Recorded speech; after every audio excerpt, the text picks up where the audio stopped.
Hey, Alex. Hey, Andrew. What is this? This is Brains on the Outside. And what is Brains on the Outside? It's a podcast where we dream up ridiculous solutions to solve the business world's business problems. Yeah, every single week we take an impossible problem from a very, very real business and we just, solve it. This week, it's Wave, the phone case manufacturer.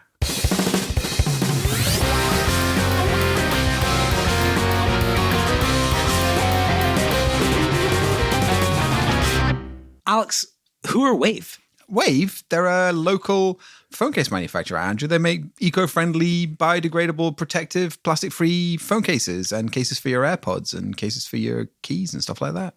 Incredible. Why do you ask? Oh, well, this guy called Ross Longhorn, who's the co-founder of Wave, has actually been in touch with me. Whoa, really? What Yeah. did he say? Well, he's actually got a business problem for us to solve. No way. I know, crazy. Ross says, one thing we struggle with is keeping up with releases of new models of phone. Also, there are a lot of niche brands we get asked for that don't have the market for mass-produced cases. I hope this gives you something to go on. That's fun. I also like the idea of niche brands of phone. Because in my head, there's only Apple phones and Samsung phones and Google phones. Those are the only phones That's these it. days. But then in the past, there were definitely a lot more phones. And lots of the phone manufacturers had different shapes of phones. And there were some fucking nuts phones in the history of phones. So you're saying it'd be Wave's nightmare back 20 years ago. Yeah. And I sort of want that to come back, even though it's a nightmare for Wave, because it was fun having lots of different things that weren't just the shape of a cube of glass. Yeah, big glass rectangle. I don't know. I had also flip phones. I had a Sony phone that actually had like a lens that I could move about, like a little lens Nice. protector bit. That was great. I was always very jealous of people who had the N-Gage. Oh, yeah. Play games on your phone. I had a really, really tiny Sony Ericsson phone. It was gray, and it was probably it must have been about 2.5 inches tall. It was absolutely tiny. It was really, really small. And you had these tiny, tiny buttons that you could use to text with. Mm-hmm. It was a great phone. I loved that phone. Have you seen the new phone that's kind of like that? No. So it's like a little square. Yeah. It doesn't go in your pocket. It goes it clips onto your clothes. Right. And I think you wear a ring or something and it holograms onto the palm of your hand. It's like some ex-Apple designer and they've got just like an absolute shit ton of money. But the twist on top of all those twists is that you have to pay another subscription fee to OpenAI to use it. Oh Yeah, my God. I know. Man, I miss the times when phones were just Snake and messages. I actually kind of longed for those days where I had a brick that was indestructible Yeah, exactly. Yeah. and a screen I could barely make any sense of. Yeah. Weird AI phone that can listen to my every move. I'm not sure that's it. Yeah, the old brick phones were great. I mean, I dropped my early phones many times. I got my first phone when I was, I think, 15. Mm-hmm. It was really old. It played Snake, but it did have an infrared port on the top, which meant I could play two-player Snake with another person with the same phone, which is pretty rad. Did you have a case for it? No. Phone cases weren't, I don't think they were a thing back then. I mean, the phone was indestructible. I remember my brother wanting a new phone, so dropping his phone into a pint on purpose, and it's surviving that experience. I'm taking it into the shop because you could get phone insurance at that time, which was like, oh, you drop your phone in a pint, just give you a new phone. Yeah. And him taking it in and the guy being like, it still works. My brother being like, ah, shit. Yeah. Yeah. Fun times. I guess in some sense, thankfully, we don't live in that era anymore. From Wave's point of view. Yeah. I mean, to be honest, my phone now does way more stuff than it did back then. And it's pretty cool. Yeah. Yeah. I see a lot of phones now. They're, this is one of the niche markets they're talking about. They make phones that are like, they don't do anything. Oh, wow. They just phone people. Yeah, it's pretty, It's pretty wild. 2023. Yeah. Who phones anybody? That's nuts. Can you tell us a little bit more about Wave? Yeah, they're a company based up near us here. Almost our in neighbors. the Northeast. Yeah. They're just in Hartlepool. It's just, by the sea. So that means if they either really like this episode or really hate it, they could actually come find us, track us down in person. They could do. Oh my God. They make pretty colorful and beautiful kind of engraved phone cases. You have one, right? I've got one right here. Oh my God. This really sounds like we've transitioned into an advert. It does. But gotta stress, no one's paying us. No, it's really nice. I've actually recommended it to like a lot of people. Yeah. I was going through the website earlier and I saw that like you actually get referral codes and I shouldn't be dishing them out. Oh, I think actually like 3 people have got them because they're just really they're just quite nice. You know? Very tactile. They're tactile. I like the engravings on it. It's nice. It's unlike other phone cases. And they're not made of plastic, right? I don't know how they've done that. It looks like plastic and it feels like plastic, but apparently it's made of wheat. Oh, I didn't actually know that. It has taken a few pretty big knocks though. Yeah. Do you think there's a way to reverse engineer this into a meal? Edible bread phone case. So their issue is too many phones, too hard to make cases for them all. Do you want to start us off?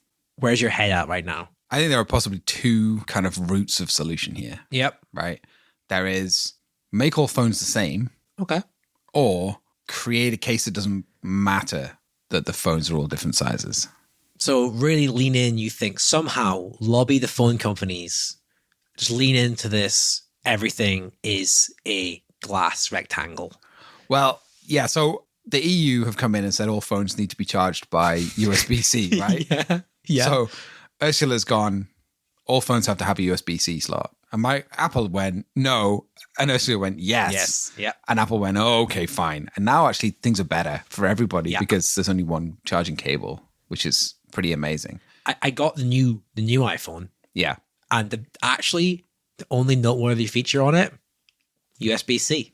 Yeah. So the EU has the sway to be able to do that. And one of the biggest reasons that they've done that is for sustainability purposes. It means that people aren't throwing away their chargers. They're not throwing away their cables all the time. They're not creating loads and loads of excess e-waste all the time. The different sizes and shapes of phones, creating lots of different sizes and shapes of cases, which are then also thrown away, is definitely a sustainability issue. Oh, that's actually a really interesting space you've instantly dragged us into. So if the EU came in and went, well, this is creating too much waste because there's not enough standardization of phone sizes and shapes, then we could force every phone to be exactly the same size and exactly the same shape. There is now like 3 tiers of phone. You have small rectangle, medium-sized rectangle, and big rectangle. Yeah, exactly. I have 2 immediate thoughts. One is you're going to get a lot of people saying you're stifling innovation, but actually we're forcing it. Yeah. How are you going to stand out when you look literally identical to every other phone? Yeah. You gotta be bringing it every other time. Yeah. But also, this is really interesting from a phone case manufacturer. Your phone case could hypothetically last your whole life. Yeah, that's true. Your phone you replace, but your case stays with you forever. Wow. So you've started to get into some really high-end case space. I mean, yeah, you are paying maybe £30 a month for your case because this case is going to last through anything. It could become like a hand-me-down or like something. Yeah, like an heirloom. An heirloom. Like Yeah. my great granddad had this phone case. You get those adverts for Patek Philippe watches, £200,000 watch, and the advert says like, you don't buy it for you buy it for the future generations. But it's the same thing, but for your wave case. Yes, yeah. Yeah. It's made out of the finest wheat. the heirloom wheat. It's made out of heirloom wheat. It's incredibly strong. It's very beautiful. It's ornate. But that's the next step, right? What's more sustainable than being like biodegradable and amazing stuff? Is like something you don't ever throw away. Something you never actually replace. Yeah. And actually, because before where the phone, the innovation was in the things that were in the phone. Yeah. And how the phone, and that affected the sizes and shapes of the phones and, made them change shape and everything. But actually now innovation goes into the case. You can use your phone case to really exert your own uniqueness and your stamp upon the world. Like your phone case becomes much more about reflecting who you are. There's actually something really interesting that you said there, which was you're changing where the importance of the shape is at now. Yeah. Because now the phone case has to change the shape, right? Yeah. It's always rectangle. So does that mean like you get phone cases that look like iPhone 15s? I guess so. But you could put your Google phone right in there. Yeah, you can slot it in. An interesting question is, who determines what sizes and shapes the standard phones are. Mm-hmm. And I think you have to open that up maybe to auction so that companies can bid to determine what size and shape the phones are. I think like every, 3, 5, 10 years, something like that, there's a big auction and the winning bid gets to determine what size each of the phones is. Or maybe it's like 3 auctions for the 3 different sizes and shapes of phones.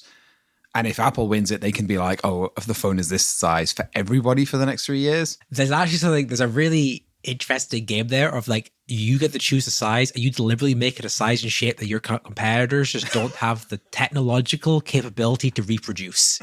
You make it absurdly thin because you know your chips can be that thin. Yeah. And you're like, well, sorry, Google. Actually, it's a star shape this year. Yeah.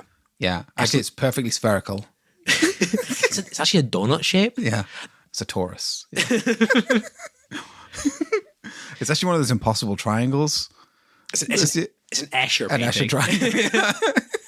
My only example is like HS2. You're going to go bid to make HS2. It's like that. Yeah. Or the phone signal bands. Yeah, bands. exactly. Or like the rail lines here in the UK where they get opened up for auctions. If you want to run the East Coast Main Line, there's an auction for that and you get to run it. And this is like, you want to determine what size the phone is, size and shape of the phone in the EU for the next 20 years. Yeah. Come to the auction and everyone bids in the auction. This opens it up as well for Wave, because they no longer just have to react to the shape and size of the phones. If they bid big enough, they could determine exactly what size and shape all the phones are for the next 10 years. I hope Wave don't find this comment disparaging, but I don't know if Wave's lawyers can compete financially with Apple. So can we make this contract process slightly different? When you bid on contracts and tenders right now, you're not just judged on the cost. There's multiple other factors. Oh, yeah, okay. So maybe it's like cost is a bit, your bid's a bit of it, but it's also like, how are you going to choose a shape? What shape do you want? Are you profiting from this shape? Are you going to share the shape with your competitors beforehand? Yeah. And overall, it adds up just to give Wave kind of a chance to win this auction. Yeah, that probably, to be honest, that's probably much more of an EU style way of doing it. Yeah. Whereas here in the UK, we just give it to the richest company. Yeah. You'd find like whoever's Tory brother owned the phone case manufacturer. And we were like, just they could do it. Yeah. It's Rishi Sunak's determined what size the phone is this year. Yeah, okay. And then that lets them make the decision about what size and shape a phone is. And they can determine it. That's the best thing for their manufacturing process. Easy. Okay. I love that. So I have a slight twist on that idea. Yeah. Which is, what if every phone case was just the same size?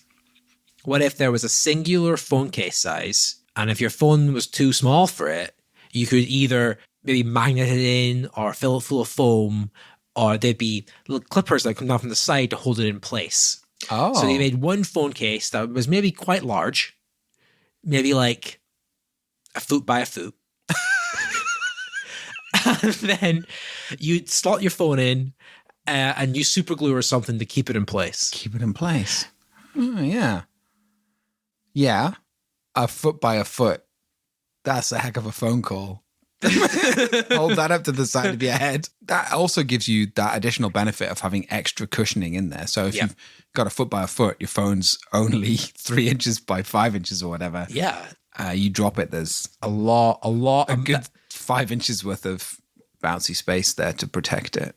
So they'd have manufactured one case size. I imagine it actually being like just a frame. Yeah. Like a square frame. Yeah. With four springs pointing inwards. Right. And you put your phone in there. And you could carry it around like a bag or something because it's just a frame. Yeah. No? Yeah. I like it. I like it. It's certainly a status symbol, isn't it? It's a symbol. Yeah. I mean, it's basically a big picture frame with a phone on the back. So you can put whatever painting or picture you want on the other side. How do you feel on first glance that either standardized phone case shape against standardized phone size itself? I'm excited about both versions, I think, because, I mean, standardized phone shape is more constraining for the phone manufacturers, and that is going to lead to innovation, but it's not going to let them do cool and funky stuff with the shapes and sizes of their phones, whereas standardized phone case shape It does mean that your phone could be any size or shape inside of it, which is pretty cool. It's kind of a unique selling point as well. Yeah. Like you spend all this money on a phone case, and next year when you upgrade your phone, you're going to need a new one. Well, not anymore. Yeah. You just have to buy a new set of springs. It's true.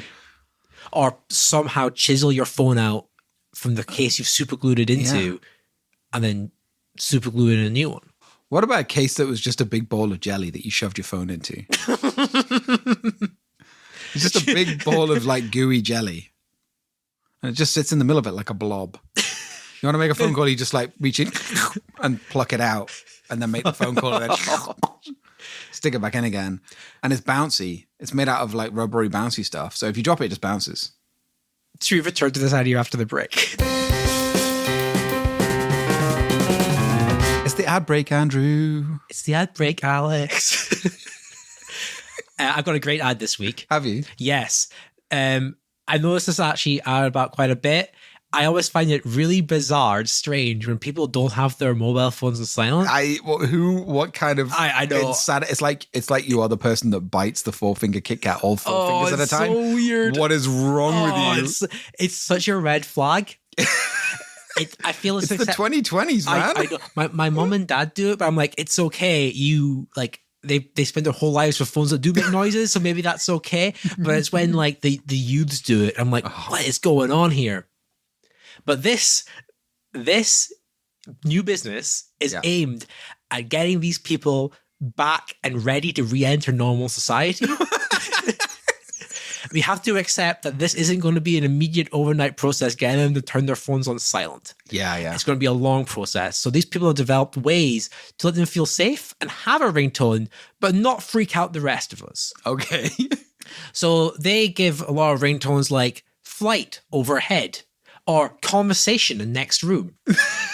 So when your phone does ring, no one really notices it because they think, oh, well, there's a flight overhead, or is that someone talking in the next room?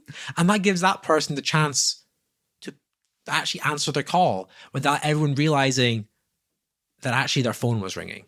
I can't get on board with this enough. Yeah. Yeah, because actually I was recently in the theater and someone's phone went off and it played Bonnie Tyler's Total Eclipse of the Heart as the ringtone in the middle of the theater. What movie? No, like the actual, like the theater. Oh my God, that's even on worse. Stage. Yeah. That's even worse. Yeah, it was in Matilda and off it went. But if instead it had sounded like a plane was flying overhead, I mean, that would have freaked out the people sitting next to it because we were in the theater. But actually, it wouldn't have been as bad. It'd be quite exciting, actually. Yeah. You'd be like, huh, Yeah. that's quite exciting. Yeah, exactly. It's a bit different. Yeah, we were in the West End as well. So actually, if it had been like tube train runs past, actually, that would have been normal. Yeah, It's a normal sound. And they're expecting, as this catches on, phone manufacturers to make their speakers more directional, so you could actually have that. Oh, It'd be smart enough to know, play this sound downwards, so it sounds like the tube. wow, Yeah. that's really cool. Yep. Yeah, what's that company called? So after searching through my files, I remembered that it's actually called, oh, is there someone at the door? After their most popular ringtone, which sounds like your specific doorbell going off. Yeah. So if you know any of your friends and family who need this service, who for some reason don't put their phones on silent, please let them know about it. Andrew, if I listen to the show, which obviously I do, but if I wasn't in the show when I listened to it, is there anything that I could do that would make both you and me the happiest boys on the planet?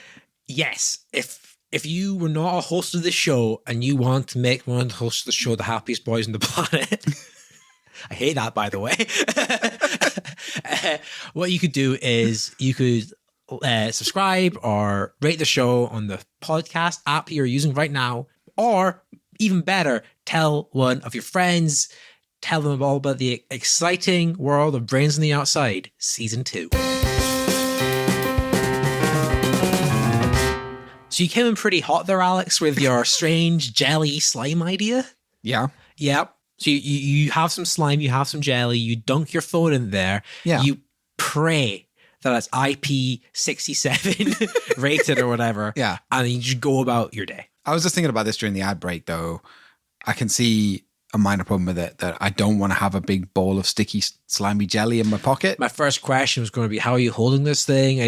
Does it come with gloves? Does it come with a box, a case, or something? So the magic of it is, I've decided, is that actually it's a ball of jelly that's exactly the same size and shape as a standard basketball. And it's the same amount of bounciness. Oh, awesome. So you just dribble it down the street. Oh, that's actually really sick. Yeah. Like, because one day you will pass a basketball hoop and you'll be so ready for it, you'll be able to do like a half-court shot behind your back and everyone will clap. Exactly. Oh, what's that? It's your phone ringing. Oh, you just caught it and plunged your hand inside it and ripped it out and it's your mum. What? Okay. I obviously, no notes, but I do have one note. Yeah. Which is, imagine you're bouncing it, you're dribbling and going down the street. You're a cool dude, and then your phone rings. It's your mommy. You need to pick it up. Yeah. And your hand plunges into the into that jelly. Pull your phone out. Have you ruined your case? Is it done? Is this a single use item? I mean, that's the absolute opposite of what we want. Andrew. Yeah. So no, but it's a big ball of self-healing slimy jelly. I'm imagining Wave listening to this and being like, yeah, we're not in the jelly market, but you do have a lot of wheat, right? You're a pretty good chef, Alex. Do you think you can make a... It's a big bowl of porridge. Yeah. Like it's also sourdough starter consistency. Oh, so yeah, so it's like it's just a loaf of bread. You just bake it in there. What if it was a sourdough starter? What if it was just a loaf of bread? Yeah. Well, in films, whenever anyone goes to the supermarket, they always buy a baguette. Yeah. So what if we just baked your phone into a bread loaf every morning and you just carried it around like it was a baguette? We did it. So you imagine they go to a bakery and they're like, kind of pound of chocolate, a cup of coffee, and could you take this and bake it at 230 degrees for 5 minutes, please? Is that how you imagine the transaction occurring? Well, I had not really thought that through because you kind of sprung it on me there. Oh, well.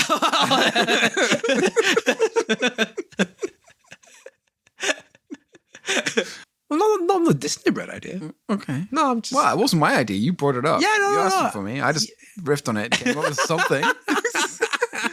I mean, if you want to buy a sourdough and plunge a phone into it and use that as your case, I mean, it's going to look pretty cool when it rings and you hold a loaf of bread up to you. If you held a baguette up to the side of your head and had a phone call conversation as you walk down the street, A, you'd look pretty cool, and B, you'd look absolutely bonkers as also, well. you've got your lunch. Yeah. You've got your lunch. Baguettes are real multifunctional because you can use it as a phone case, you can use it as a bread, but you can also use it as a weapon. Yeah. Yeah. Depending as well how long it's been baked for, how hard and sharp that crust is, you can do some real damage. Yeah, exactly. I mean, whenever I eat a Pret baguette, I always tear the roof of my mouth up. So I imagine if you just smack someone across the face, you'd absolutely eviscerate them. Yeah. To return to the slime for 1 second. Yeah. You acquired some conducting slime recently. Yeah. Do you imagine that material, this conducting slime, will play into your slime case? My slime mold. Well, I guess maybe in the future, and this is not useful to Wave, but maybe phones will just be made out of slime. Do you want to explain what slime mold is? Slime mold is it's like almost like a primordial soup of magic. It's incredible. It's like apparently we don't know whether it's an animal or a plant. Okay. Because it is a plant that exhibits the behaviors of some animals, like some bacteria. Right. It can solve puzzles and like solve problems while also being kind of primordial ooze. And it's sometimes very beautiful. Sometimes it looks horrible and it's like kind of slimy, horrible, moldy stuff. But sometimes it fruits and it's just like got these incredibly brightly colored, iridescent that's cool patterns. But it's conductive, right? But it conducts electricity. So you can make circuits out of it. Mm-hmm. So if you could get enough of it, you could grow a phone. Well, also, could this mean like you wouldn't have to plunge your hand into the slime ball because you could just poke the outside of the slime ball? Oh, and it just opens and presents itself to you. Or it would just it'd be like your phone would be inside. And you just use the phone as a slime ball. Yeah, because it's capacitive. Yeah. So yeah, that's it, isn't it? You just have a ball of slime. You don't need to plunge your hand into the slime because it's just there. Oh shit, man! Carrying it around is a bit of a pain, but That's a marketing problem, I think. Yeah. Yeah. I like this because this is tackling it from a different angle. The first half we tackled make either a case or the phone the same size. And this is more like fall protection. Yeah, that's a good point. Because the reason that you have a phone case is in case you drop your phone. Yeah. Like it's a twofold, I guess. You want it to look like something cool. You want to stamp your thumbprint on your phone, right? They all look the same. You want to make it look different. You buy a phone case that looks like a loaf of bread. But also you want it to protect it when you drop it. Yeah. Yeah. And if I think about things that are really good at falling or being dropped, it's cats. Cats. Yeah. They always land on their feet. Always land on their feet. Just give your phone to a cat to hold. You actually mean you give it to them, or is there some sellotape involved? Or I think I can imagine like the case actually was like a little collar for your cat that your phone clipped into. Oh yeah, that's it. Every Wave case comes with a cat. Your idea of attaching it via the collar is better than my idea of having them hold it. Or I was going to suggest that we pull out the old CRISPR gun. I love we talk about CRISPR a lot on this show. And we CRISPR'd thumbs or a kangaroo pouch. Making marsupials. Yeah. Wow. Tuck your phone in there. That really is like playing God. Yeah. But I do like that. Cute, it's meowing, give it a little pat. Yeah. I bet it's quite nice for the cat as well. It's warm. Phone cases go quite warm. It vibrates sometimes. Make a little nice little pat, really, basically. Yeah. Be funny if your phone rang and it's had the sound of a plane going overhead. The cat walked past. If we're talking about big business pivots they can make, my final thought really is it's on this falling idea. Is that what if they didn't make cases at all? And they went to the root of the problem. The real root is exactly this: people drop their phones, but what if you went to them and they gave you consultancy to become like lightning fast reflexes, super hyper fast reflexes? So you got trained to be in a state where if anything was falling around you below like waist height, you just instinctively grab it. That's real cool though. Yeah, but it's not very accessible. Right. There's an accessibility problem there. Yeah, that is true. What if instead of Wave teaching you to do it, Wave had a group of people who did it and you just rented one to like walk around with you? Like a public service. Well, could it go deeper? I guess we give the monopoly of fighting fires to firefighters. We have a monopoly of violence we give to the state. We have a monopoly of phone protection just to Wave, and they just walk around like the police or the firefighters or government officials just out among us, plainclothed officers just darting about, stopping phones hitting the ground. I love this.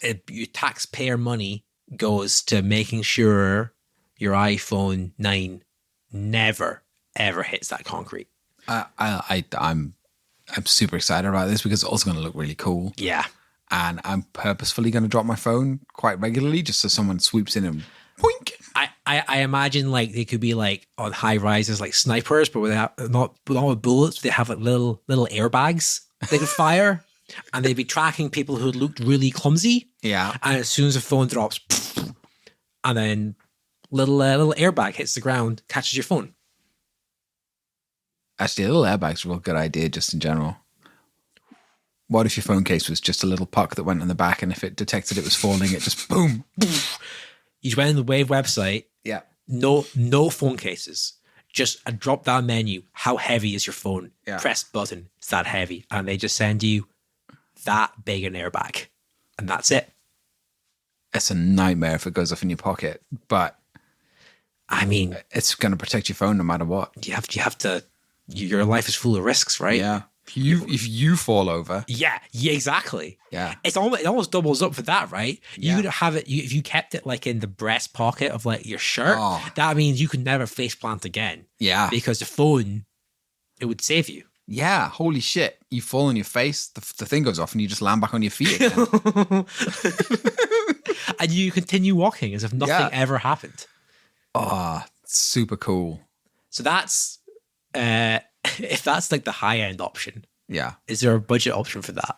Well, it's just a lot of springs. Just a lot of springs all over a phone. I mean, I'm holding my new iPhone right now, and it's titanium, so there's potential that you could actually weld. Just weld a bunch of springs to the back of it. Really, I imagine, because this is the budget option, if you're paying the big bucks, you get the airbag, but the cheap option is a bunch of really old and rusty springs. It's I imagine that'd be quite an interesting aesthetic. Oh, you pay the really high end, and it's like an anti-gravity module. Yeah. Just like pauses it as it hits the floor, just like woo, just lands like a hoverboard. I mean, that could all like if it just dropped as soon as your phone started dropping, it just like cluttered the ground with little electromagnets. It just bounced it right back up. Twing. That's great. We covered a lot of ground there, ranging from excellent ideas to very excellent ideas. But I feel, we can't go in and pitch everything. We need to go and tell Ross, the co-founder of Wave, one idea that he can buy into, one thing he can start his journey off with us with. What would you choose as that one idea? Well, Andrew, I am addicted to power. Okay.